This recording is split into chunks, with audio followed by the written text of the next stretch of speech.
Mississippi's largest organization representing rural and agricultural interests held its annual meeting this week. Well, Leighton, more than 500 people participated in the annual meeting of the Mississippi Farm Bureau Federation. A lot of the talk at this year's gathering focused on the victory that Farm Bureau led in the Eminent Domain initiative on the November ballot. The members of the Mississippi Farm Bureau Federation worked hard for 2 years on the Eminent Domain initiative. It passed by an overwhelming 73 to 27% vote. The group wanted to strengthen private property rights. It specifically wanted to prevent state and local governments from taking private land and then turning it over to a private developer, a practice approved by the U.S. Supreme Court. It goes so much further than just the initiative and Initiative 31 and protecting private property rights. I think it just makes a huge statement to everyone out there how strong our numbers are and how strong the rural vote and the ag vote in the rural community is. You know, even the governor-elect came out and said, you know, I really didn't realize how strong Farm Bureau was and how strong the rural and ag vote was in this state. The Mississippi Farm Bureau gathered the necessary signatures more than a year ago, which were needed to get the Eminent Domain initiative on the November ballot.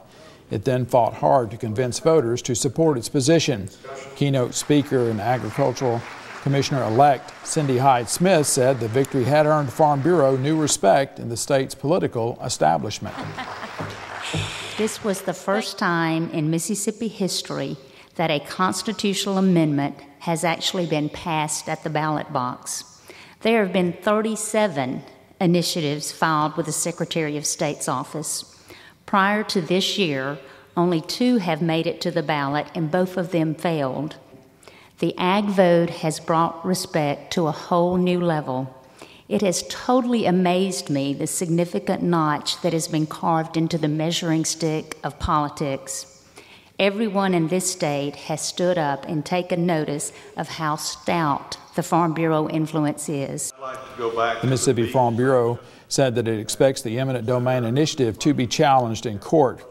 With so many newly elected office holders in the Mississippi legislature, Farm Bureau President Randy Knight said his organization will make sure the new leaders know how important agriculture is to the state. We just got a big education process, I think, to educate these new freshman leaders coming on and of the importance of agriculture and how important agriculture is to this state.